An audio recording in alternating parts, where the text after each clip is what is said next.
Good evening. I will now call to order the Chesterfield Township Planning Commission meeting on September 3rd, 2024. Please stand for the Pledge of Allegiance.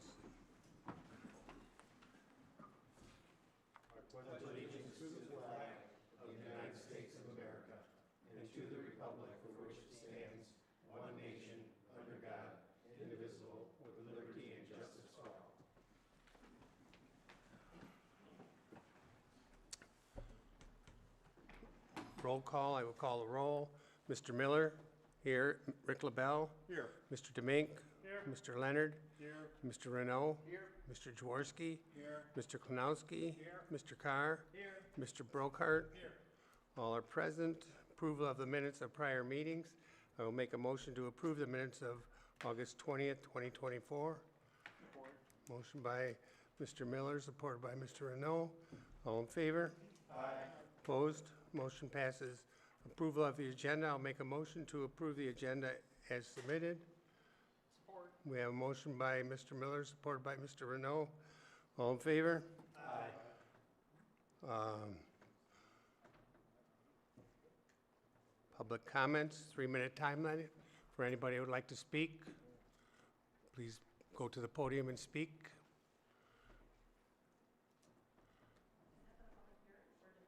No, it's not the public hearing. Just if anything on the agenda you want to speak about. Anything not on the agenda. Yeah, not on the agenda.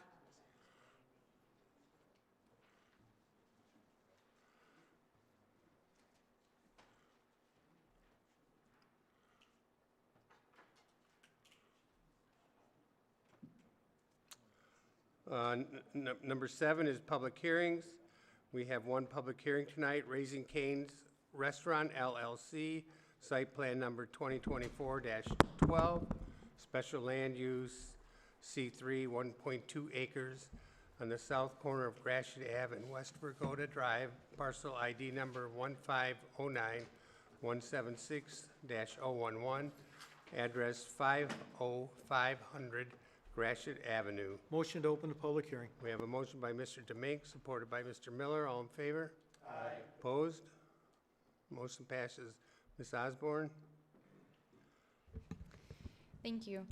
So Commissioners, tonight in your packet is our review letter for Raising Cane's. Again, this is a special land use and a site plan review, so there's really two parts to the approval, the special land use and then the site plan review. As mentioned, the proposal is for a drive-through fast food restaurant that will be located in the front parking area of an existing department store, namely Kohl's. So tonight, you'll be tasked with reviewing the plans, reviewing the special land use application, which the applicant has provided as a narrative explaining how the project meets and complies with the standards for a special land use. So moving into the review letter, again, the proposal is a 2,800 square foot restaurant with a drive-through on the intersection of Gratiot and Vergote. Sorry if I mispronounced that, I forgot to ask. Vergote, thank you. There is access to the site from both of those streets into a shared parking area, but not directly from the site onto those streets.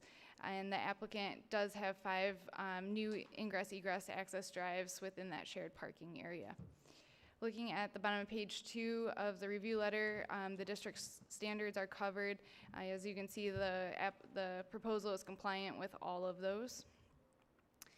On page 3, we discuss the use standards, and the proposal is compliant with all of those, although the Planning Commission may wish to discuss with the applicant whether the queuing area for vehicles is sufficient to keep stacked cars from conflicting with the parking in the drive aisles, and whether all 5 ingress and egress are needed, as well as any concerns you might have about noise for the speaker box. At the top of page 4, we get into the site standards. The applicant has proposed a 1-story building that's 26 feet tall, made with Norman brick masonry and modular brick, mortar, and aluminum storefront system. The applicant has provided the percentages of the facade materials on the elevations. These do fall short of the required 90% brick or similar decorative and durable material. In particular, the elevations that face the roadways are 56% brick and 61% brick, and that was the amount after the windows were excluded from the facades. So the Planning Commission may wish to discuss with the applicant or amongst yourselves if the mix of materials chosen meets the intent of the building materials standards.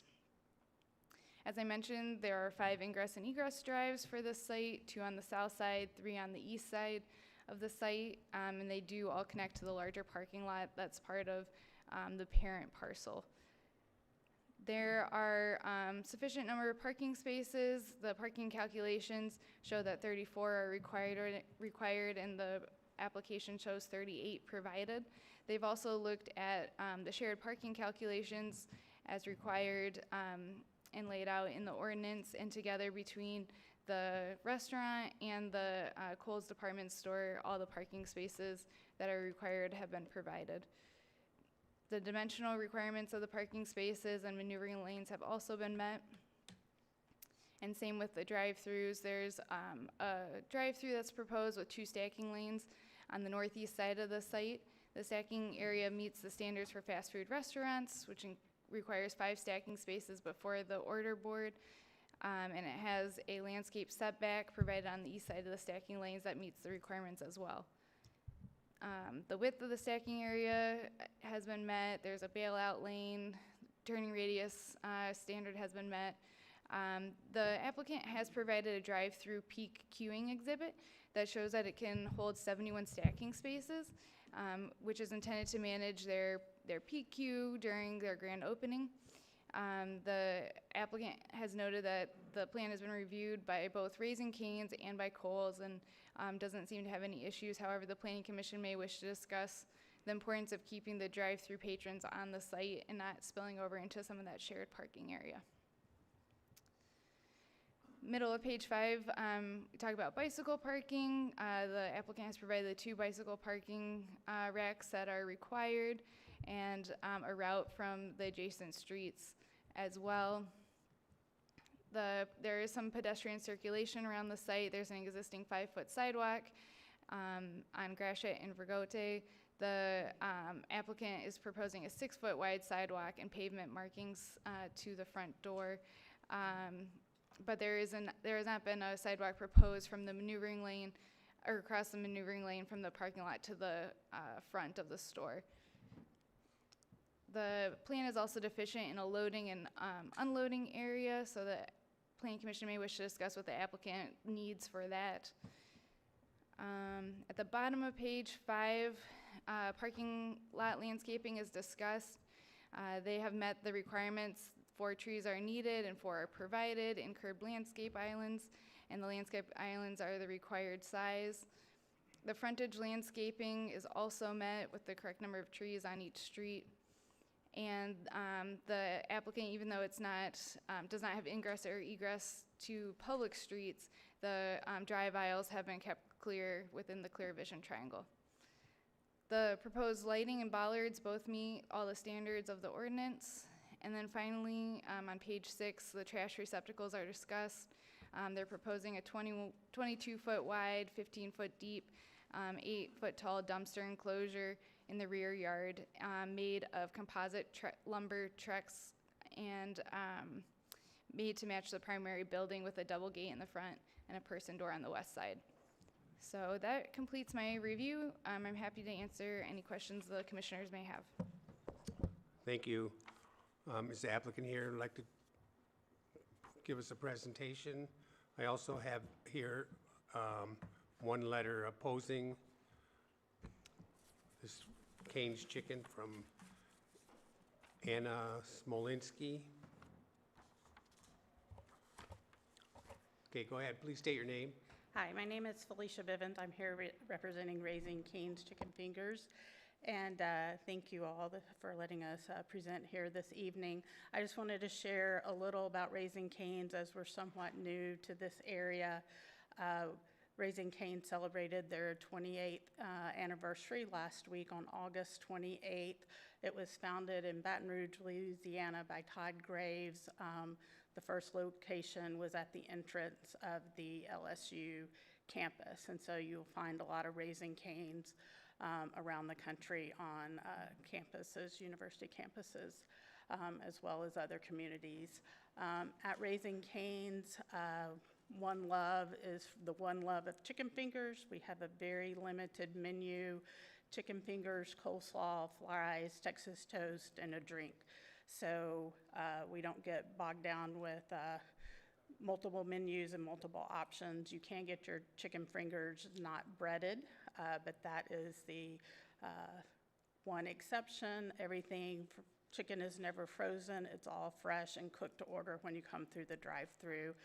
And still we have record-breaking times of getting through the drive-through in under 2.5 minutes. So I have this slide to talk a little about the company pillars and vision and mission. And as I noted, last week was the 28th anniversary. And being part of the community is something that Raising Cane's holds very dear to them. And with the 28th anniversary last week, Todd Graves made the commitment to donate $28 million this year.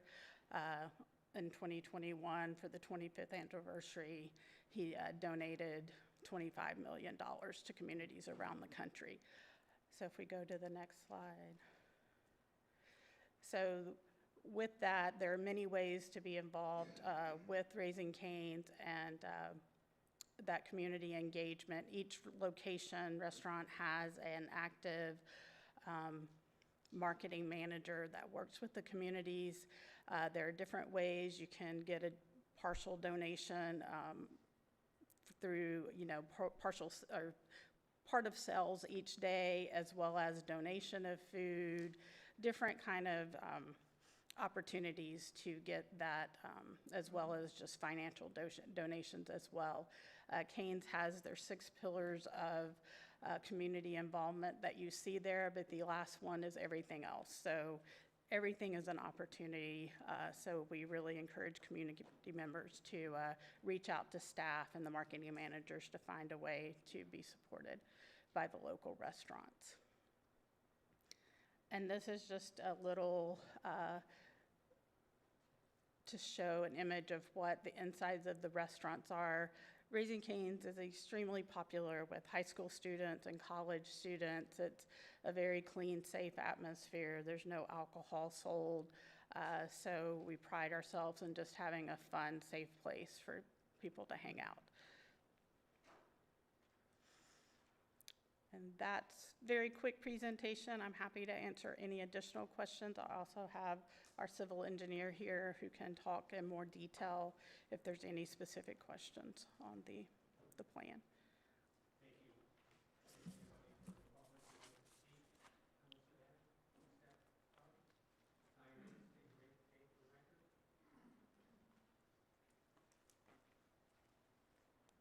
Good evening. My name is Janice Young. Don't really have my thoughts in order too much here, but as far as the special land use goes, I'm very familiar with that location because I live right near there. I don't think it meets standards 6.2B, the items 2, 5, and 6. 2 says the proposed use shall be of a nature that will make vehicular and pedestrian traffic no more hazardous than is normal for the district involved, taking into consideration vehicular turning movements in relation to routes of traffic flow, proximity in relationship to intersections. I know they're not planning on any their own entrances onto Gratiot, but Vergode Drive has a lot of traffic there, and it's really hard to make a left onto Gratiot from Vergode Drive. It's nearly impossible. I mean, I see there's just a lot of stuff going on there, a lot of pedestrian traffic, bus stops, a lot going on there. Cotton and Gratiot, the intersection is getting backed up more and more. In fact, it's usually backed up to the first entrance to that shopping plaza. So I don't know how they intend traffic to get out that way to make a left onto Gratiot, but I think there's really a concern with that in that area. And as far as items 5 and 6, the need for particular services and facilities in specific areas of the township, and 6, proposed use is necessary for the public convenience at the proposed location. I mean, for the love of God, we just approved a Chick-fil-A that you can see from this place. That's fried chicken. We have a Wendy's across the street that serves chicken sandwiches. We have Detroit Wing Company just down the street that serves deep fried chicken. I think we got the chicken market covered. We also have KFC and Chicken Shack. And further down in Baltimore, we have Popeye's Chicken. So, and every other restaurant serves a deep fried chicken sandwich. So I think we have that covered. In addition, I kind of was combing through the master plan and for this item and the next one coming up. And, just looking through this and like the intended development of our township, when do we take control of our township? I know the argument stands out there that you can't tell somebody who they can sell their land to or how it can be developed if it's zoned accordingly.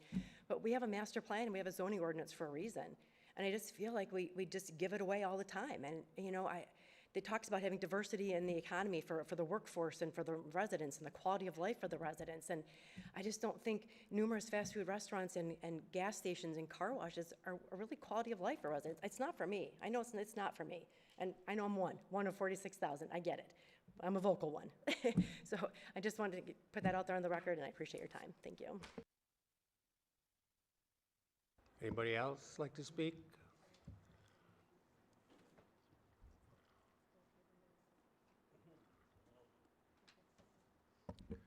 Christopher Pierrick, Chesterfield Township. Just want to know, not just for this item, but all items that come through the Planning Commission, if infrastructure is considered in the way the infrastructure is right now, and adding to that, adding a workload to that infrastructure. I lost power last week, and I don't think it's, I wouldn't be surprised if all the added new businesses are taking power from the grid, and it's just taking longer for things to get fixed up.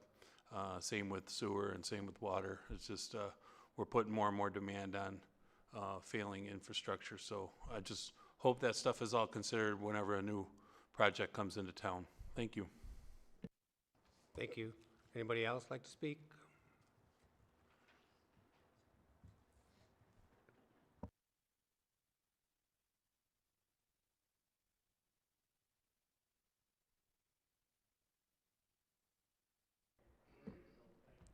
Hello, Stefan Wojnowski from Chesterfield.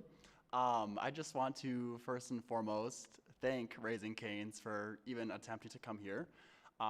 There's only currently one location in Michigan for Raising Cane's, so we should be very thankful that they are choosing Chesterfield of all places to make a spot. So I just wanted to kind of give my thoughts on that. It's definitely a great place, and I really support it, so hopefully it works out. Thanks. Thank you. Anybody else?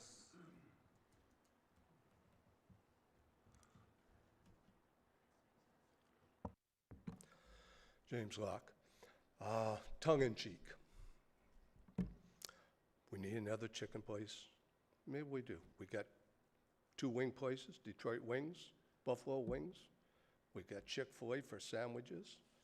We need chicken fingers. Might as well round out the rest of the chicken, eh? Car washes, gas stations, more gas stations. You got gas stations that you have approved that are on a site too small for it, over there at Donner and 23. And you got other gas stations approved. I mean, you keep bringing this stuff in. I realize it's under Supervisor Kirsten's overall plan to just flood this township with businesses so he has tax revenue to go do what he wants to with his Parks and Rec department. But, you need to think of the people. You need to think of the style of life that we have here. People came here because it was a township. It's a township, not a city. And that's what you're making it. You're making it a city of fast food, gas stations, storage units, everything, anything that pays higher taxes instead of homes. That's what people moved here for. Now, I know you guys have a job to do. You got rules and that. And I know just like the board, trustees board, they got APO, which they very seldom ever use. But it's, there's our rules and regulations, and people do have a way of life they want here. You are losing a lot of people. There are people moving out. You look on Zillow and that, and you see all the homes that keep going up for sale every day, day after day in this township, because people are moving out because they're tired of this. I mean, I'm all for having fast food and this and that from time to time and everything. But I mean, there's a limit to how much this township can hold. I mean, you go to any of the other townships in Macomb here, and we're a joke. We're the fast food city. We take care of the politicians, all their little parties at Brandenburg and everything. It's time to stop, pull back. We don't need all this. If there was one chicken place in the whole township, maybe, yeah, we could use another chicken place, but we got quite a few. And we got quite a few gas stations and everything else. Just think about it. Think what the people in this township moved here for. Thank you. Thank you. Would the applicant like to address any of the comments made by the residents?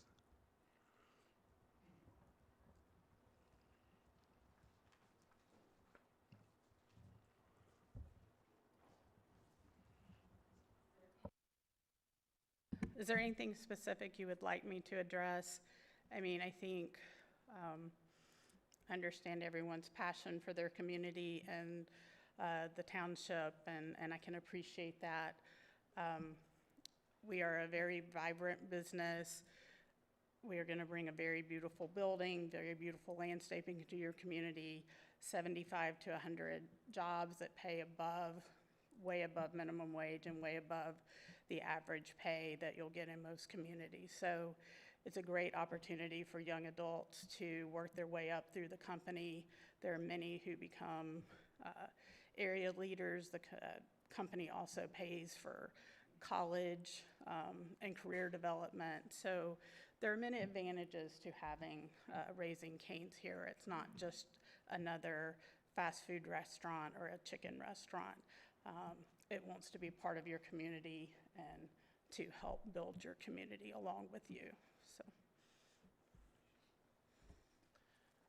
And I could just make a quick statement regarding the infrastructure. Raising Cane's, and like any development, we will work with the local power, gas companies, and all the other utility providers to make sure that there is in fact enough capacity, and we'll follow all the ordinances associated with those. So that is something that we would certainly look into. Thank you.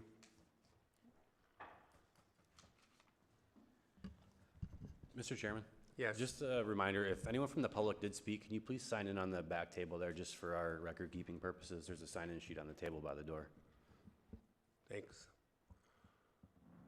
With that, I'll make a motion to close the public hearing. Support. We have a motion by Mr. Miller, supported by Mr. Renault. All in favor? Aye. Opposed? Motion passes. I'll bring it back up to the commission. Mr. Demink, do you have any questions? Regards to Mr. Parrott's question on the power grid, Mr. LaBelle, you're the expert in electrical. Can you answer that? I can answer that question for you real quick. So what will transpire is when Raising Cane's comes into the community, any community, or any kind of a business, there's something that we did, it was called a load sheet. On that load sheet, we would write down what kind of capacity is required for the business, be it ampacity, what time of day, that kind of thing. What happens is after that load sheet is turned into the service planner for Detroit Edison, which they will do, the engineer and the architects will do, the service planner that's housed in Mount Clemens right by the paint plant there, he'll go to the engineering department. That engineering department will look at what kind of a load is on there, and then they'll compare it to what they've seen in other areas, but not only what was being written on that piece of paper. And then they'll decide whether or not there's capacity on the lines in the area for the business. With Raising Cane's, it's kind of a no-brainer. But if it was a big industrial complex, things like that, we have a very large industrial complex coming in right behind Fields in that new complex back there. Detroit Edison came in and they made them put in a substation. There's big power going in there for that because of this process that they have to follow. So, and then as far as water and sewer, prior to them getting their building permit approved, they're going to sit with our township engineers and their consultants, and they'll discuss water flow, how much water, how much sewage put in the system, how much sewage is put into the system, and all those calculations are done, and then at that point, yes, there's capacity in the lines, or no, there's no capacity in the lines. We've had many instances where they've had to upsize the lines, or they say, no, we just don't have capacity for you. So all of that is taken into consideration. Thanks for your question. Thank you. Anything else? I've never heard of Raising Cane's till it came up in front of us. It's definitely something different, and thank you for coming to Chesterfield. The one gentleman, I take it, who spoke about it must know been to it, because I've never heard of it until I heard it, saw it on our agenda. So it's a nice-looking building, and there's a lot of space there in front of Kohl's, so it's up to the commission, but it looks good with me. I'll let to defer to my fellow commission members on their thoughts. Thank you. Thank you, Mr. Brokart. I have a couple questions. You have 71 stacking spaces, correct? Did I hear you say there was a 2.5-minute wait? That's what it's designed for? When you pull up, it's a 2.5? Oh, when you order. You want to go up to the podium, please? From when you order at the menu board. They're Okay. dropping your chicken, they're dropping your fries, everything's cooked fresh. That 71, 72 stacking is anticipated at peak hours, lunch and dinner. We operate a little differently. When it's not peak hours, we have the 2 menu boards running, and the cars merge into one, and they all go through the, past the pay window and the pickup window. During peak hours, it'll be similar to other restaurants you see now that have the crew out taking orders, swiping credit cards. They're actually, both lanes are running through the drive-through, and they're hand delivering food to the car. So even though it's all very fast, it's still very controlled. You don't have people speeding out of the drive-through. You're, you know, alternating every other car. It's fast for our industry, but it's also, we're not speeding around the parking lot. When we do have peak hours, if we do overflow outside of our site, the management team will hire off-duty police officers to manage the stacking and the queuing. A lot of those entrances that were noted will be closed to direct traffic a certain way. We have an agreement with Kohl's to stack onto their parking lot in a way that doesn't impact their operations as well. And we would have police officers at any opportunity that there's a conflict with traffic. Okay, one of our Chesterfield Township people spoke today. Janice Young talked about a traffic study. She had concerns about Vergoat Drive. Have you guys done a traffic study, and would you if you haven't? We haven't done a traffic study yet. We certainly can if that's something that's asked of Raising Cane's. If I can, I would like to make one clarification to a prior statement. The 71 cars plan is shown really just to kind of plan for a grand opening, peak, kind of worst case scenario. The 71 is not anticipated on a day-to-day. We have some recent studies just from within the past 2 months studying existing restaurants in the Chicago suburbs, and those had more like 25 to 30 cars at the peak lunch and dinner hours. I think one of the main differences here is the efficiency of the focused menu, where it is just chicken strips. It is not 100 different combinations of different types of things on the menu, and so that's where that 2 minutes and 30 seconds is. Yeah, it just seems to me, I mean, I'm not complaining about 71 car stack. I think it's overkill. Right. But at 2.5 minutes every time you order a piece of chicken, if there's 71 people behind you, that's a 3-hour wait.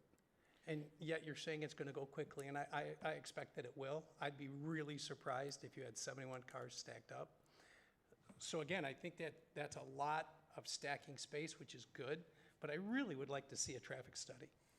I think you need to do that. And we can do that. As Tom said, this number is specifically for grand opening. Grand openings, people will wait 3 hours, amazingly Really? or not, if not longer. Get in line for breakfast and have lunch.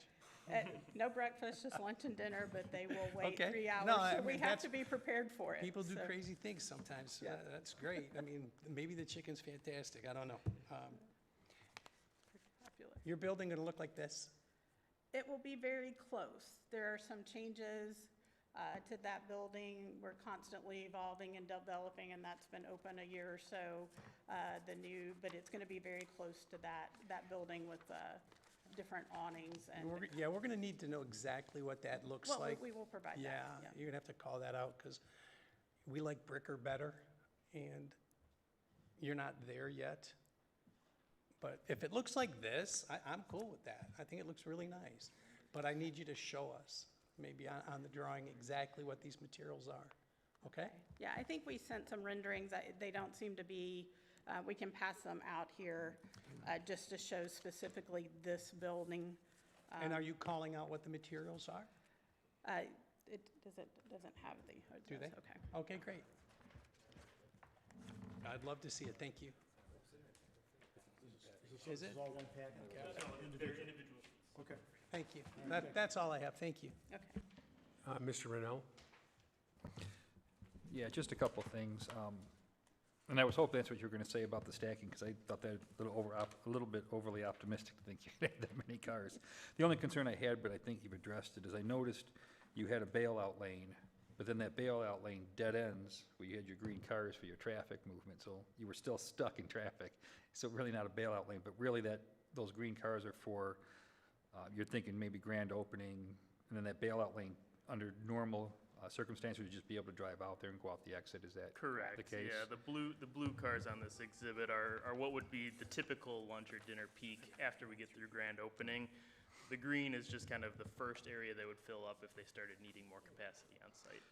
And then you guys obviously have a number of restaurants throughout the country. I was not familiar with this until I mentioned this to a 20-something yesterday, and she was like, really? She couldn't get the smile off her face quick enough, so I found it interesting. But the number of restaurants you have, like, what is your average traffic flow when you're in a situation of, a township of 40-some thousand people? Like, what do you normally see from a traffic daily, like, number of customers? I don't need to know exact. I don't know the exact number off the top of my head. With the study that I just referenced from a couple months ago, we studied 2 different sites in the Chicago suburbs. We analyzed the typical parking demand, the drive-through stacking, and we also counted the trips generated by the site, how many people were flowing in and out. So we would be able to provide all that data. Yeah, I was just curious, because it's, as a few people have alluded to, we have a number of restaurants here, but my younger brother, who's semi-retired at this point, does DoorDashing once in a while because he's bored, and he goes, it's amazing to me how lazy people are, they just want their options. So, I'm not necessarily opposed to this, I think it actually looks pretty good. I actually, and commend your architects for providing a lot of detailed information that we don't normally get, so thank you. Thank you. Mr. Carr? Yeah, so from a special land use perspective, I didn't have a lot of issues. I think that it's zoned appropriately per our master plan, and we have similar restaurants in the area in the exact same position that they're proposing this. So from a special land use perspective, I don't see much concern there. From a site layout perspective, though, I do have some questions. First one is on the engineering drawings, the grease traps. How do you get access to that if you gotta back a truck up, pump them out, repair them? Like, what's the approach for that? Because it's kind of like in the middle of, it's like in the middle of like an area where no vehicles can get to. So I was curious, how is the maintenance and access to that?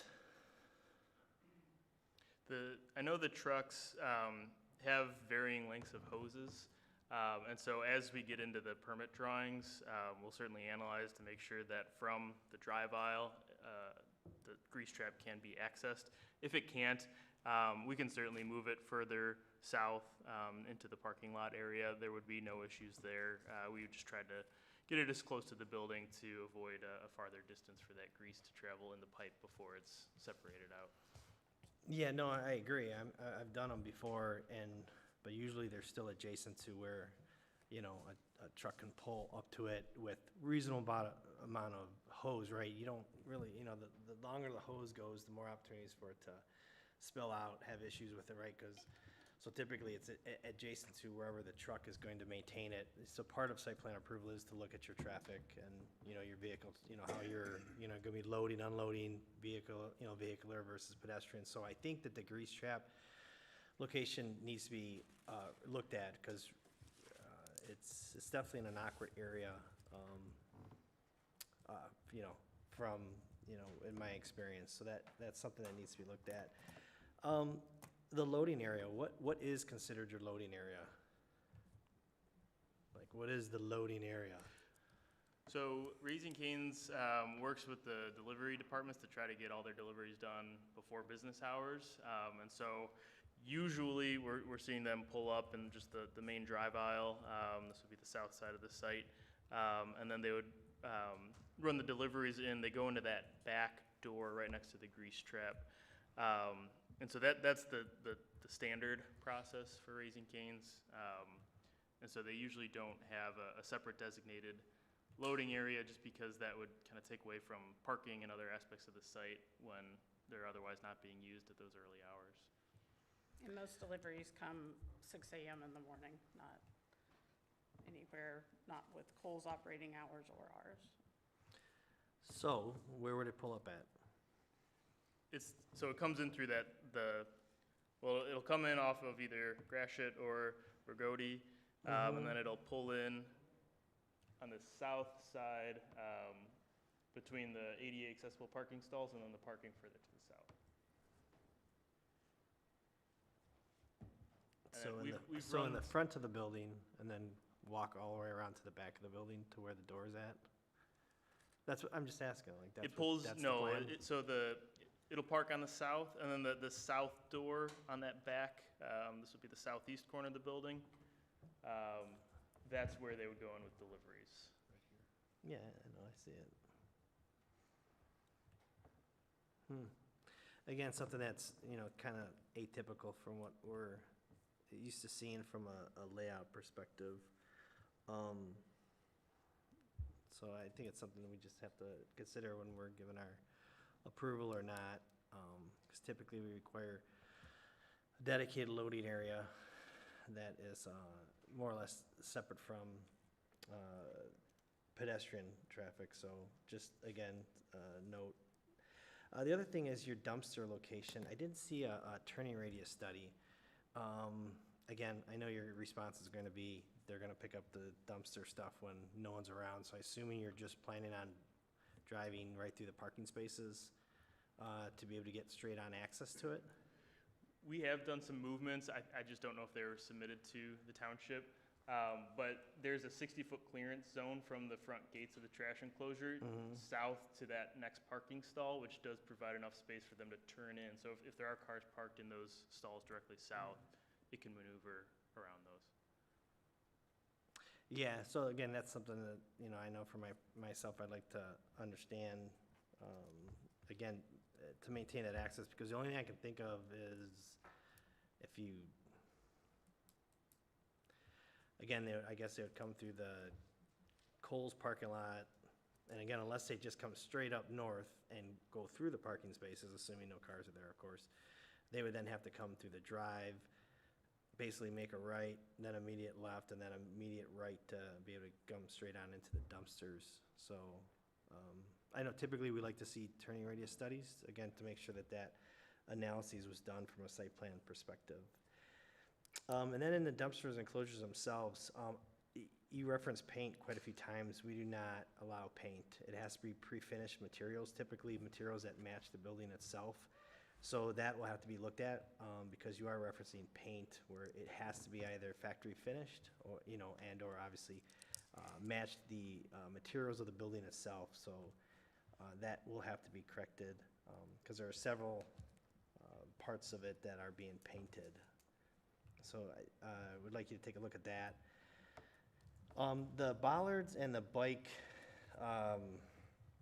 foundations, I noticed that they only went down 36 inches, if I remember correctly, and our frost depth here is 42 inches. Is that something that was looked at in regards to in my experience, typically those things, because of the frost depth, typically will go down to frost depth, you know, so that they don't heave over time. I agree that they should. I think it might have just been an oversight, but something certainly that'll be looked at during the permits. Yeah, yeah, that, again, that would be something that would have to be addressed so that, you know, we're making sure we're installing things that will stand up over time. The employee parking, where is the proposed employee parking at? So where are the employees parking? There's no dedicated employee spaces.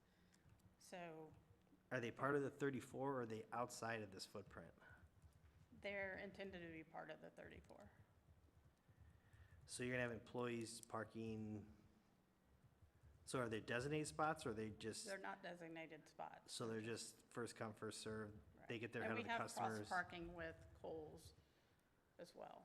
So there's no dedicated spaces for Cane's or Kohl's in the Okay. shopping center. So they could take the first 6 spots in front of the building in theory, right? That wouldn't be recommended, but But in theory, By that's their what they could do management, then, right? Okay, so no designated parking. Okay, so then when I'm looking at the east side of the site plan, I see that there is a little crosswalk that goes over the little median that divides the road that's running north, south, and the queuing lanes for the ordering. What is that crosswalk and what are we promoting pedestrians to walk from? So that's the public sidewalk connection to the site. Right now, there's no sidewalk access to this area of the Kohl's parking lot. And so that is intended to be for anyone who's walking or using the sidewalk to get to this site. It does cross the drive-through egress. And Raising Cane's at every single one of their sites, they have signs for the cars to draw attention to pedestrians, as well as signs facing the sidewalk so that pedestrians know they're entering an area with vehicular traffic. And so Raising Cane's uses those to try to mitigate any safety issues with the crosswalk there. Yeah, so I see the crosswalk that's on the west side that comes from the actual sidewalk off of Gratiot, right? I mean, that makes Oh, I'm sense, sorry, right? did I misunderstand? People are running, you know, that's the main walk. People walking north-south along Gratiot, you know, that's great. It gives them access across the road, no big deal. I'm more concerned with the one that's on the east side and what it's promoting, because it's really not tying into a sidewalk.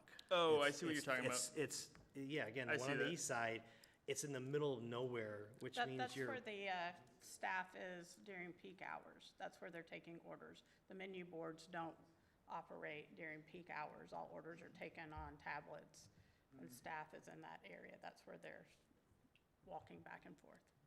And then we did add a Walking back and forth, I'm sorry, I are don't. you talking about the striped zone or the sidewalk itself? No, I'm talking about, if you look at there's a median, there's a grass median that runs down and divides that little access road that's coming in off the Kohl's parking lot that runs south and the actual stacking lanes, it's. Yes, You I know, see what you're you're talking gonna about. see a little crosswalk, that is a crosswalk. And then on the east side, there's another crosswalk that's going to the actual building. I'm just trying to understand what we're promoting by putting that crosswalk there, because it's in the middle of a drive. Right, Right, okay. like, you're asking people to pretty Yes. much walk throughout a vehicle parking lot to kind of access to get into Cane's is how I read that. I'm just trying to understand what are we trying to capture with that crosswalk? That was one of the options we looked at for the delivery unloading zone, was that eastern drive. And so if it does end up there, that would be the path that the driver would take with the dolly to get to the building. Yeah, I mean, again, so my only hesitation with that one, again, is trying to, again, separate vehicular from pedestrian safety, right? I mean, when you put crosswalks, you're inviting people saying, hey, this is how you come into Cane's, right? And so, So it's where the employees go across with their tablets.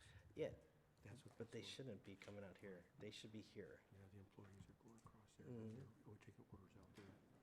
Yeah, and I don't think they will be because they're stacked up all here. And so, again, as a crosswalk, and again, from a vehicular to a pedestrian perspective, to me, that crosswalk needs to be looked at because to me, it's inviting people to, in theory, walk across a couple vehicular access points just to get into Raising Cane's. It seems to me a little awkward, especially because it's in the middle of, you know, then the east-west running lane of that parking lot of Kohl's. So I don't know, to me, that one's, I think, a little awkward. And, you know, maybe if it's truly just for someone to stand there with a tablet, then maybe it should just be a pad and not an actual crosswalk that's having ramped up like it's No, I handicapped. misunderstood. I thought you meant the striped area in the drive-through is where the crew members would take orders. So the area that you're referencing was strictly put there to be an option for the delivery trucks that come in the morning so they could run the dolly to the back of the building. Okay. Well, then I would say it's not required because you just told me they're coming in from the south side of the building. So that's why, again, we typically would like to see a designated area that's indicated as loading and unloading so that, again, we can understand the vehicular and the pedestrian interactions. If that's a designated loading and unloading, would you be okay with it? I mean, the one to the east there, in the middle of in that road, I mean, yeah, I guess you can hatch something out if that's how you like to do it. Yeah, I can't really tell you how to do it. I'm just asking the questions because when I look at it as a pedestrian thing, and you know, we're encouraging somebody that's just got done shopping at Kohl's to throw their stuff in the car and then kind of walk in the parking lot, you know, through where you right now, in theory, you got people coming in from Virgo, coming in, you know, they're gonna make an immediate whatever left or right in this case, drive down that path, come down, and then come up and start stacking. And so to me, we're promoting people to walk in a parking lot that in theory, you already have queuing stacked up in, and it, to me, seems a little awkward. That's all. So just would like to understand that. The traffic study, I mean, I think it's a great idea.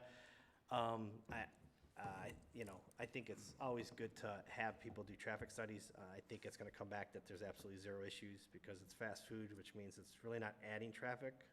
It's just, they're capturing people that are driving by and going, oh, I really want chicken.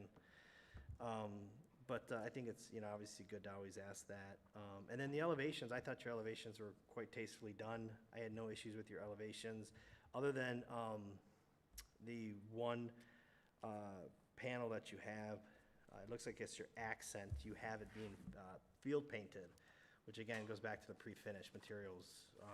So you might want to take a look at the elevations, and there's a black paint that you're applying. And again, I'm thinking it's to your steel, like awnings and things. We just got to make sure that they're pre-finished and not field painted. That's everything I got. Thank you. What is the alternative to field painting, like brick or what? Because they are field painted, I believe. If they're painted, what's the options? Well, no, typically what we're looking for is, I mean, the brick are better for the sides. But, yeah, we're looking for, but you can have steel panels or like a hardy board type material. But what we require is that they're pre-finished in the factory and not field painted, is what we're looking for. Because typically the pre-finished, that'll come with like a 20, 30-year warranty, whatever it does, right? Where field painted, typically you get 3 to 5 years out of it, and then someone's got to maintain it. So our ordinance says no field applied paint for those type things. Thank you. Mr. Jaworski? Well, it's a new, fresh perspective on chicken, that's for sure. And I really do like again, the fresh perspective from a younger generation standpoint. I think a lot of some of the existing businesses, they've just gotten a little stale. And as far as the site itself, I think it's a perfect spot for it. It's going to support the traffic that's already goes through there. Out of any of the traffic that I've seen, it's got more options to take left and rights in all directions. Not a big fan of the flow through the parking lot because sometimes people just get crazy in parking lots. So they just lose their mind. They lose all sense of painted lines on on the pavement, and I'm not a big fan of that, but as far as I'm concerned, I mean, it seems like a good addition for the future of Chesterfield. So thank you. Thank you, Mr. Dwars. Mr. Klinowski? Yes, on your plan, there's a couple references to an initiated in Phase 3. Could you elaborate on the Phase 3? Sure. So I'll start by saying we drafted this plan, and Raising Cane's does this for every site, just to anticipate what is a worst-case scenario during a grand opening. They want to be good neighbors, and so this is something we're always looking at. It's not always something we share. A lot of times it's not required, but we understood there was some concerns about the Chick-fil-A in Chesterfield, and so we wanted to get out in front of that and kind of show that this is something that Raising Cane's has already devoted a lot of thought to.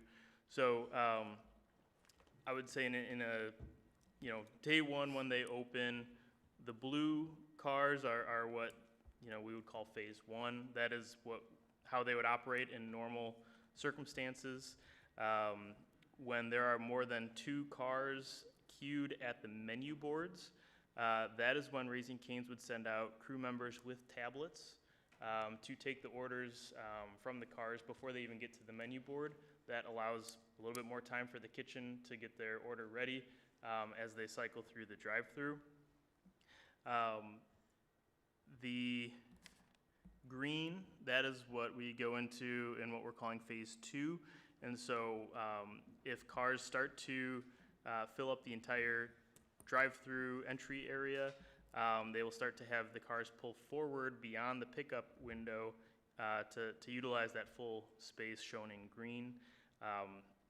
Like Felicia had mentioned, crew members are also running food from the building to the cars. In these circumstances, they're using electronic payment methods because not every single car is going to drive up to the window in these peak conditions. Following the green, we are then showing, all right, if that entire dedicated drive-through zone is full and there's still more people coming, we would then use the red area, again, to try to keep as many cars within this zone as possible and minimally impact any of the neighboring tenants like Kohl's. If there's still even more beyond that, we would start to double stack in the purple cars that you're seeing there. And again, this is all done in an effort to minimize impacts to those neighboring tenants. This plan was presented to Kohl's. Kohl's has reviewed it and is on board with it. It was only at that time, and multiple departments within Raising Cane's have also reviewed and approved this. That is when we felt comfortable sharing this with the township. And so that's how it could play out in a grand opening peak. Felicia had also mentioned previously that if it's warranted, Raising Cane's has hired off-duty police officers. If the off-duty police officers are not looking for overtime, they've hired separate like security companies to help direct traffic to make sure people are going where they're supposed to be going and nobody's cutting the line and creating a bad situation for the traffic flow. And so those are some of the practices that they do at some of these grand openings when it does have a big volume of people coming. On the plan, it says a traffic guard directing cars. Is that during peak hours only, or is that I would say that's only during peak hours in the honeymoon peak phase. flow? Yeah. Yeah, it wouldn't, like 2 years from now, if this is an operating site and it's lunchtime, you likely won't need that person directing cars. That was just so if we were initiating these red and purple zones, people knew where to go and, they would be directed. Okay, very good. Thank you. Thank you. Mr. Leonard? Yes, nice looking building. Most everything I was going to ask questions about has been brought up already, but I do have a couple things. The Nichiha siding that you're using, I know there's different thicknesses from what we've seen in the past, and recently we've had a couple instances where they were using that and we were looking for, I think it's 1.25 inches, 1.125. It's a thicker product in the Nichiha, so I didn't know if you had a spec on the product that you're using, the thickness of it. I would need to check with the project architect. I'm not sure off the top of my head. Yeah, in the past, we've seen it where it was thinner, might have been 5/8, but we were requiring or requesting, or both, that they use a thicker product. So that was one question. As far as the traffic and the parking in front of Kohl's and that, just about any big box store that I go into in this township, I'm walking across traffic. It's all painted, marked off, so you get pretty good practice dodging cars when you're going shopping pretty much anywhere. Like Myers, Kroger's, and all that. And so, and I think what's happened too, since COVID, is the buying habits have changed. The brick and mortar stores are hurting. Bed Bath and Beyond is closed in our community. There might be others. Whether somebody comes back in, I don't know. But I think it's created less traffic. So people are ordering more things online. And I don't think there's the same amount of traffic in front of Kohl's or any of the stores where you would order on Amazon. Myers hasn't changed, but you know, those type stores, I don't think are as busy. So I don't know if the traffic in that parking lot are going to be as bad as it could have been 3-4 years ago. And my last question is, this is probably the most important question. On the side elevation, there's a picture of a dog. It says Kane 1. What is that? That is. Who is Kane 1? So that is the mascot, the name, where the name of the company came from, Raising Cane's. That was Todd Graves' dog when he was opening his first restaurant. So that's where the name came from, Raising Cane's. He was on the job site with him every day, and they were debating names, and that's So the picture is part of the facade? correct. Okay. That's all I have. Thank you. Thank you. Mr. LaBelle? Just a couple clarifications. First of all, if and when you get an approval, signage is not included. That's a whole separate permit. So dog pictures and racing stripes down the building, that's all, that's in the future. A question for Mr. Siebert, our attorney. Has there been an agreement between yourself and Raising Cane's attorney for the access, for the use of the Kohl's parking lot, or is it even required? I've not seen one, and I wouldn't know, I've not spoken to their attorney, let's put it that way. They've not reached out to me and sent me anything. And if they're gonna use that parking lot, there should be a document in place that is recorded at time. Yes, I would think so as well. The existing REA allows for cross-parking between all of Kohl's tenants in that shopping center. We did forward that on. The attorneys on the Kane side believe that as saying tenants, that included Raising Cane's as well, but both Kohl's and Raising Cane's are willing to create an amendment to that REA if that's required. It's not a complicated document. If they can, when that is completed and negotiated, if you could have your attorney just get it to Mr. Palin and he can shoot it to me and I'll take a look at it. But yes, you definitely should have an agreement. Just I want to make sure that that's in the file. Yeah, Thank you. you definitely need it, because if it's just a general person's agreement and there's no writing and there's nothing recorded, 5 years from now, owners change and documents evaporate. It should be done now. Thank you. Okay, so I want to confirm, so the existing REA that is recorded with Kohl's allows for cross-parking for all Kohl's tenants, all those shopping centers, and Cane's will now be one of those tenants. So you're saying you want a separate Cross-parking, but I'm talking about stacking cars in your peak, during your peak period. Okay, so you're wanting a separate agreement. Okay, they have I signed think off on that that, would, okay. at least in my opinion, I think that'd be something we want for the file, because as all of us, we do a lot of research before we come here, and I watched a video earlier today of Ensfield.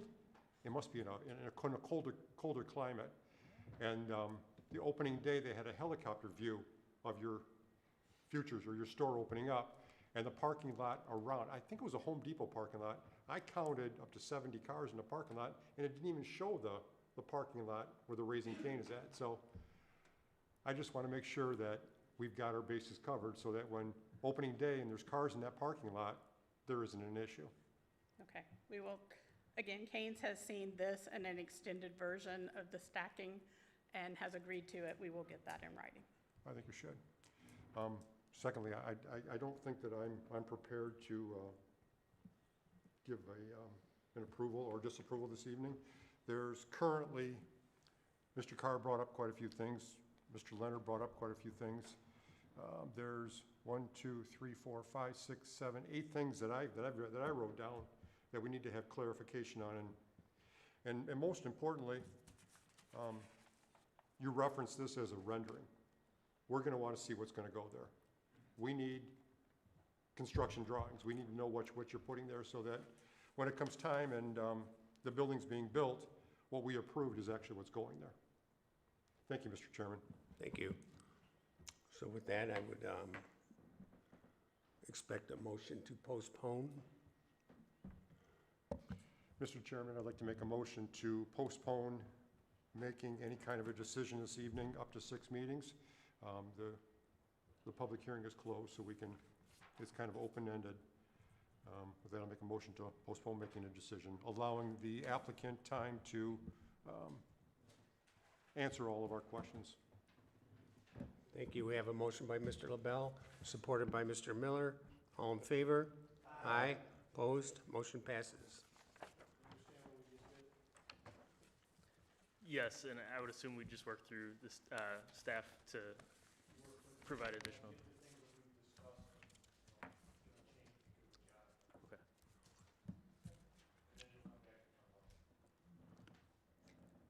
Can I ask a clarification? So typically we would go through planning commission and then do our construction documents because we want to know we have a project before we spend that money.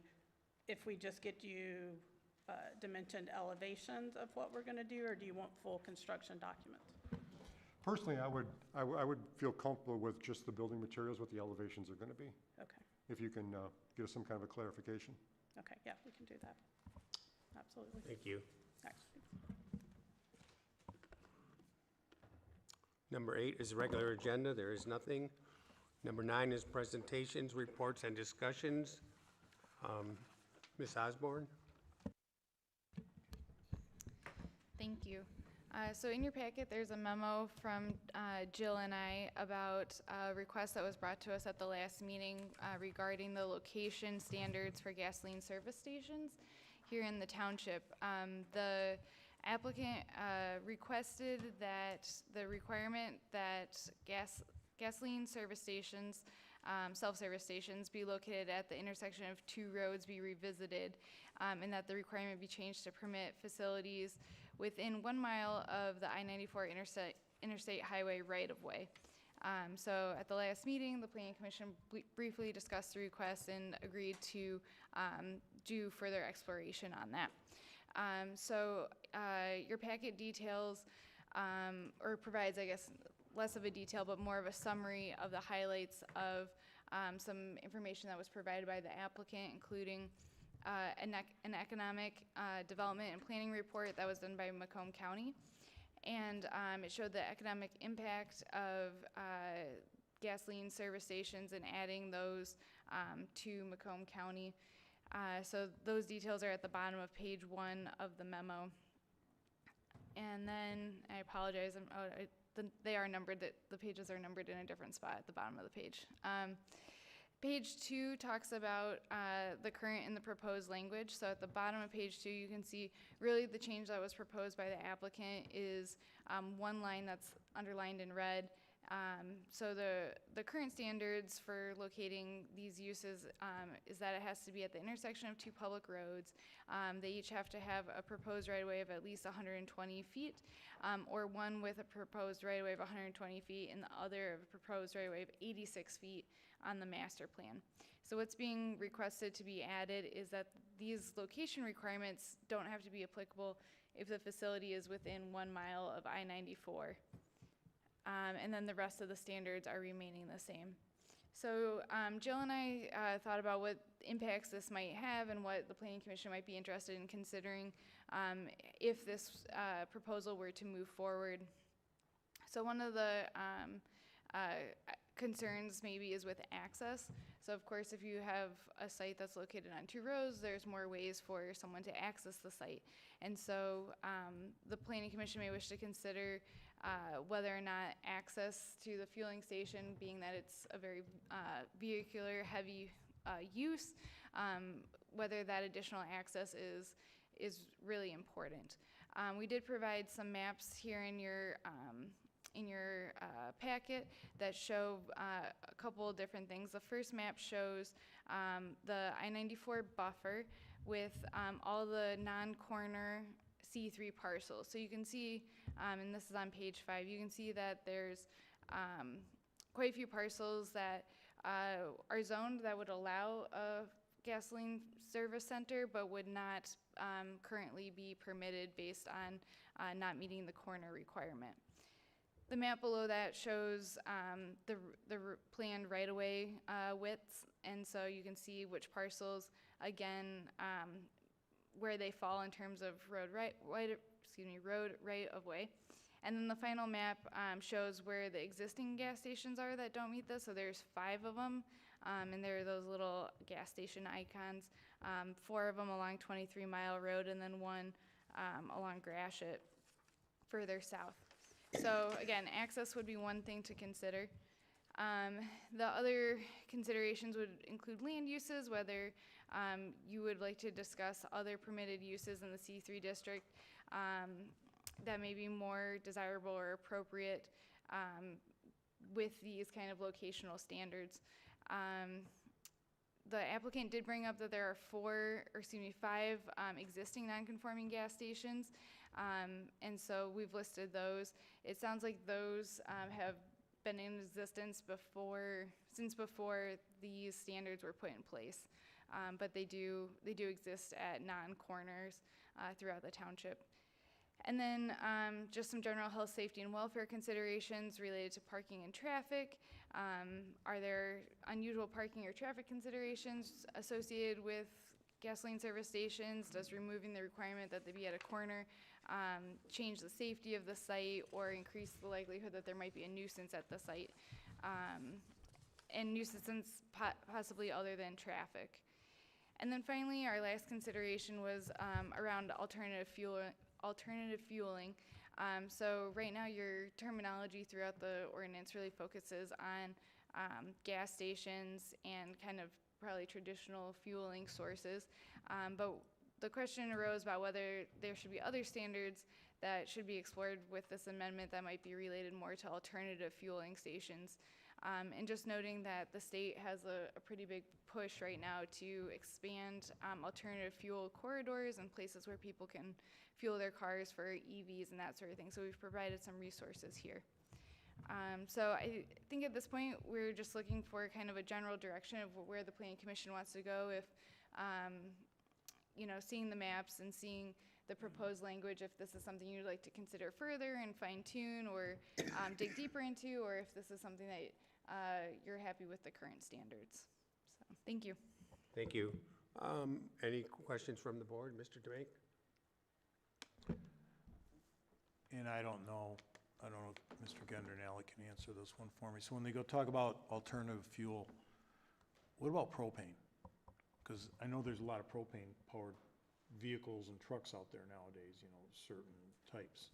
Does that come under this alternative fuel type of site, or I'm not sure how those are fueled? Do you know anything about that, Gary? Yeah, propane. Without going into a 2-hour dissertation, okay? We all got to be somewhere today. Well, you ask a question, and you're a policeman. If you're on the stand, you get the answer. How about we let... So propane is an alternative, like say fleet trucks, like a lot of garbage companies that pick up refuge, their trucks are fueled by propane. Okay. And Semco, they use natural gas. Just wanted to ask, because we're talking about those alternative fuel station that this is proposed, possibly might go in there, but, okay. Gary, did you want to give your little talk first, and then I'll bring it back up here? No, you can finish, then I'll just. Mr. Brokart? I'm all set, thank you. Mr. Renaud? It's what Ms. Osborne had stated. I'm actually I'm of the opinion personally that I think we need to remove the gasoline portion, or references in our, and go to, and acknowledge all the different fuel types. I mean, personally, as everyone knows, I drive an electric car. I'd love to have a closer charging area outside of my house. That would be wonderful. But with that stated, that's just personal preference. Change it from gasoline to fuel? Just, I mean, I think alternative, I mean, you want to encompass all fuels if you can, because we've said, yeah, because we've got propane, we've got natural gas. Obviously, there's more EV cars going on the road, you know, every year. And I'd like to see us looking at all of those, not just gasoline. That's all. Thank you. Mr. Carr?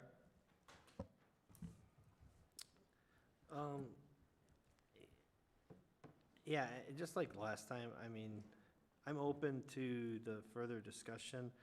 I just think we need to be really careful with our language to make sure we don't open ourselves up for unwanted developments in certain areas, because when I look at some of those parcels that are available, I wouldn't want to put these types of multi-use alternative fueling stations there.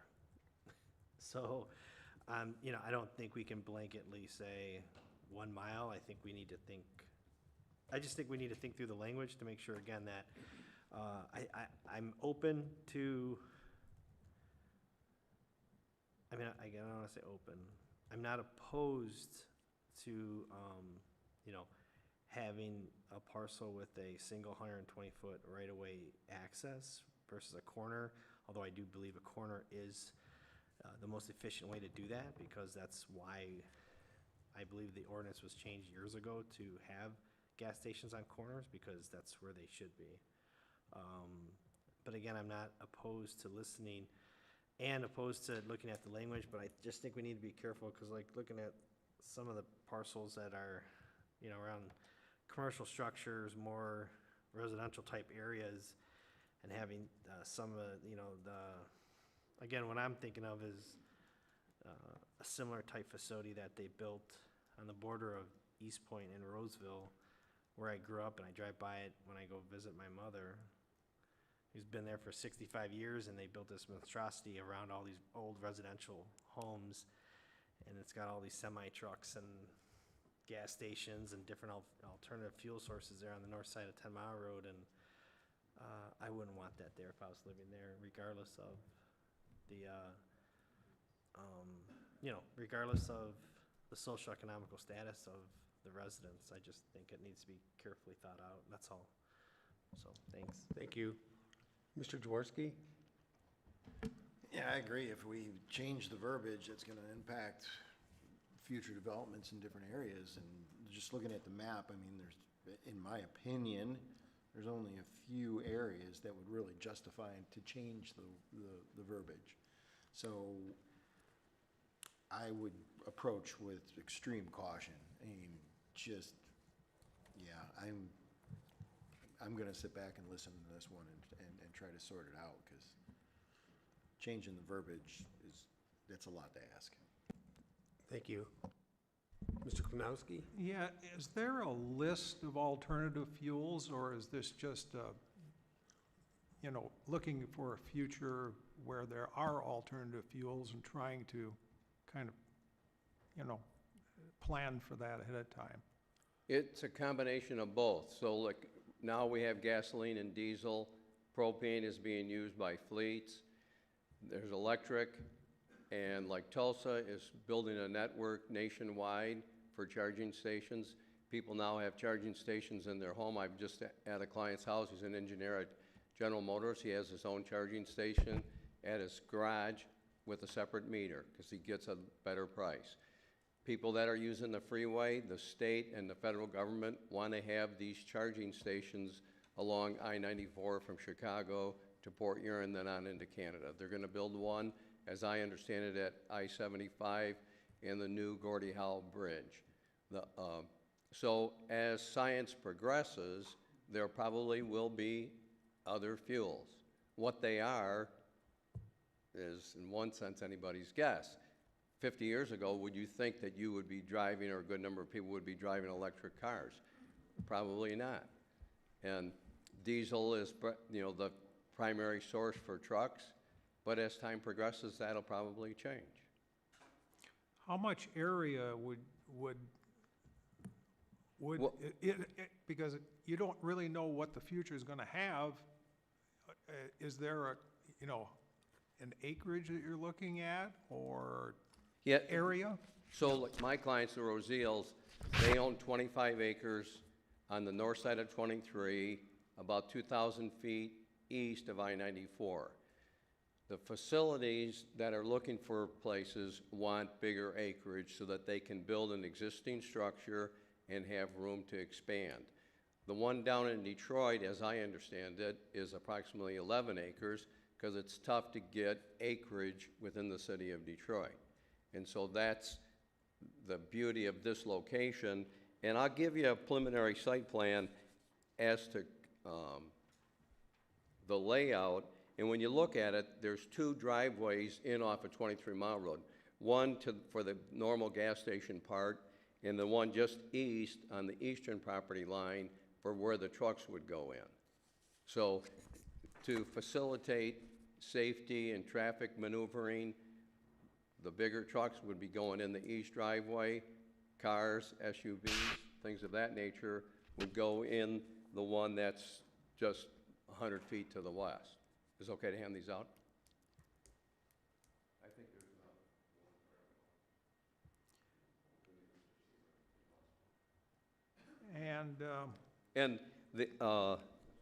And the people that are interested in buying this property, they couldn't make it tonight because they had a conflict. And we would just ask a couple of questions, like if you schedule it for a public hearing, our request would be for the October 15th, 2024 meeting, because that's free on my schedule and theirs. And then there's 5 that aren't on corners, and then there's some discussion about maybe they came before the new standard. So my question is, when was the current standard that it had to be at intersection of 2 roads adopted? Because I wasn't able to find that. I assume that Jonathan would know that, or that the planner would know that. Or, and if you don't know it tonight, if you would send me an email of when it was changed. Because that gives you some historical perspective. There's alternative fuel places, they want to be in close proximity to the interchange. They don't want to be 5 miles away. The state of Michigan's talked about 1 mile away. They'd like to be, within a few thousand feet because they don't want to drive way out of their way to get to their fuel stop. I noticed in the change that kind of proposed here, the facility is located within 1 mile of Interstate 94 highway right-of-way. Would that be the interchange or the entire freeway 1 mile? Because Well, it sounds like it's almost a mile from any spot on 94, the way it's stated. no, well, it's basic, you have to be on a major road Right. to facilitate trucks. And so in Chesterfield, you have basically 5 interchanges. You have Hall Road, you have 21 Mile Road, you have 23 Mile Road, you have New Haven Road, Washington, and 26 Mile Road. It would be in close proximity to one of those interchanges. So like at Cotton Road goes over the freeway, but there's no exit. When Jim Ellis was the supervisor, he and I had some discussions with MDOT to make an exit at 24 Mile Road because of the subdivisions that were being built, just get off and not get back on. And MDOT didn't like that idea, even though when you go towards Lansing on 96, there's a place where you can only get off the freeway and you can't get back on, and they have signs in advance saying you can get off, and that was to facilitate the residential development along 24 Mile Road. So you have to be like within 1 mile of the interchange. So at 23 and I-94, you have the exit to go to Port Huron. So it would be within 1 mile. And if this is where the road sits, you have the roadside ditch and some of the right-of-way expands to the east a little bit. and then you would go from that point.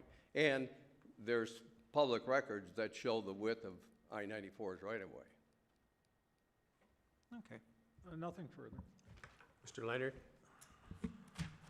Yes, as was mentioned by a couple of the other commissioners, I'm not opposed to looking at this to make the changes. I would definitely I'd like to see extreme caution on where and how everything is put together.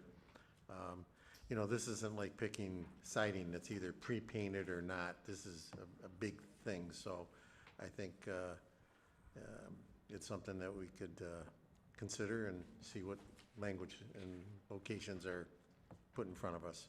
Thank you. Thank you. Mr. LaBelle? Thank you, Mr. Chairman. What's being asked or what's being proposed is that we allow, or asking to allow, access into a site without a side street. My understanding of why we have a side street is to alleviate some of the traffic issues. Now, if we're going to take a piece of property within a mile of the freeway, that's where most of the congestion is at, is within that mile circumference around the freeway at all of those exits that you spoke of.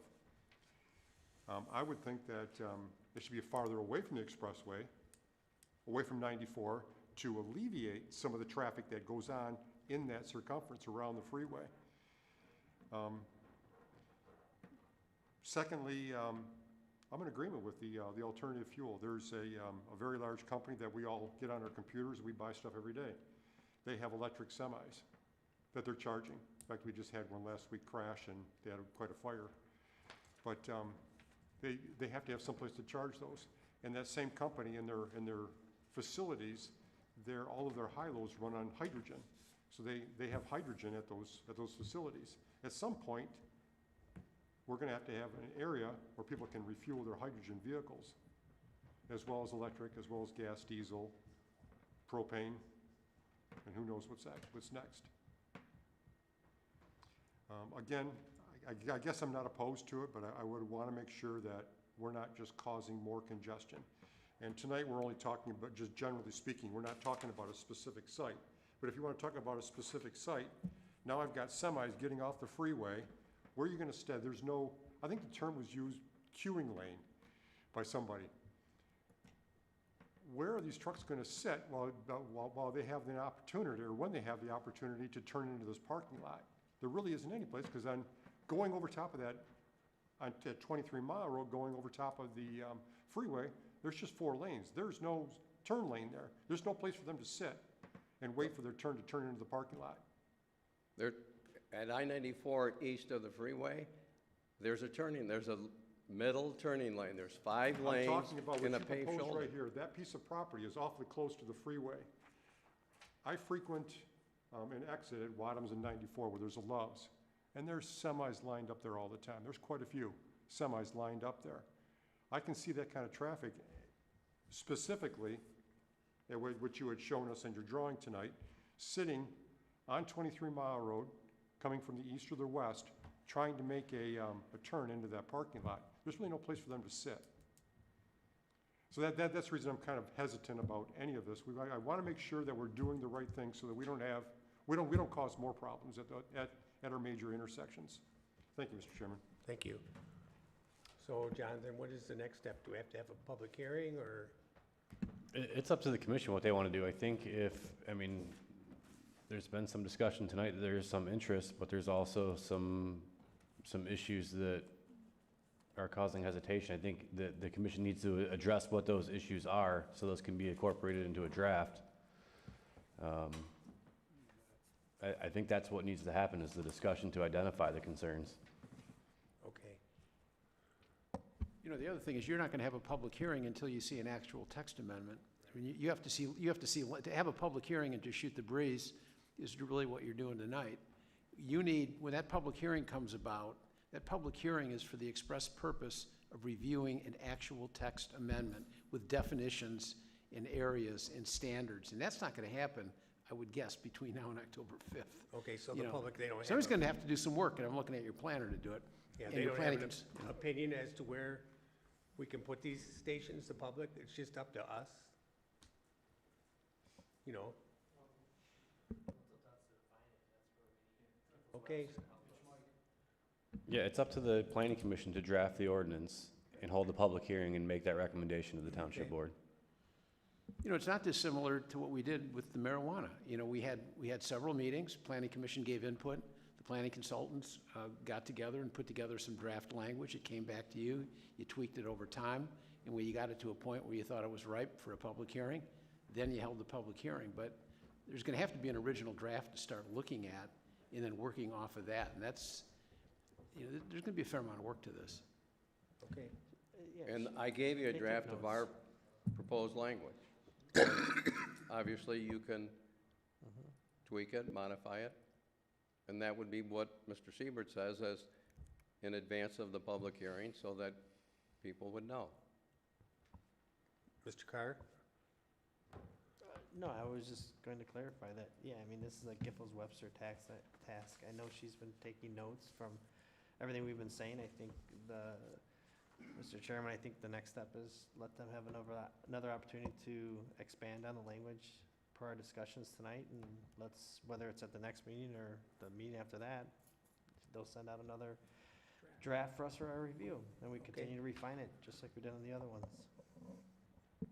Got that? Okay. Giffords Webster's will put something together for us. Comments from individual planning commissioners? Thank you.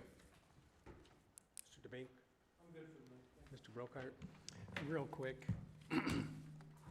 we often hear, do we need another chicken place? Do we need another car wash or a marijuana facility? Do we need another one? Let's keep in the front of our mind who we are, and we're a township, we're not a big city. We hear this, and we have to balance the growth that's happening at Chesterfield with who we are to begin with, and that's not easy. Growth is a good thing, but it's also a challenging thing. Do I think we need another chicken? I don't. I don't go to those places. I don't go to the marijuana facilities either, and I wash my own car. So if you're gonna ask me, do we need any of these things, if it was a personal opinion, I'd say no, no, no. But I don't try to keep, I try to keep my personal opinion out of this. Whether I like chicken or not doesn't matter. What matters is, are we gonna be consistent with our charter? And I think we are. And are we gonna be able to balance the growth? Because some people want chicken. Other people want things that I don't want. We have to balance it, and that's what we're trying to do. And I think this commission does a good job with that. So that's all I have for tonight. Thanks. Thank you. Mr. Renault? I am all set, thank you. Mr. Carr? All set, thank you. Mr. Jaworski? I second what he said. Thank Mr. you. Mr. Klinowski? Yeah, I agree with Richard. He put it well. Mr. Leonard? I agree, and I'm good, thanks. Mr. LaBelle? Looking for volunteers for pre-planning. Mr. Leonard and Mr. Renault. No, Mr. Chairman? Yes. I won't be available for the next meeting. I'll be out of town. Okay. And there is one more thing, Mr. Chairman. I brought it up in our pre-meeting. In the past, I think this is something that we need to look at and maybe talk to the main board about this as well. We've had on many occasions where we have a site that just, there just isn't enough room for all the trees. We talked about doing some kind of a tree bank where the developer has to put money in escrow, has to do something because they didn't achieve what our ordinance allows. Well, I heard a news radio commented today about another city, and I thought, why can't we do this? What if we did this? What if in 2024 we have developers come in front of us and there's instances where they just can't get all of the trees that are required in our township and our ordinance into their site, and they bank these trees. In 2025, we have a lottery, we have a sign-up sheet or something where every family could, not every family, as many trees as we have, if in fact we have 20 trees, then 20 families could put in an application to Chesterfield Township and they could have that tree to plant on their own property. Because at some point, if we do come up with some kind of a tree or a tree bank or something, and they're putting all these trees on the township's properties, there's gonna be no room to go into the property anymore. There's gonna be trees everywhere. So why not put it out to the public and let them take advantage of what is happening with the development in our township? Just something to consider. Thank you, Mr. LaBelle. Good idea. I'll keep it in mind, pass it on to my fellow board members. Thank you, Mr. Demink. If there's nothing else, I will make a motion to adjourn at 8:30. Support. We have a motion by Mr. Miller,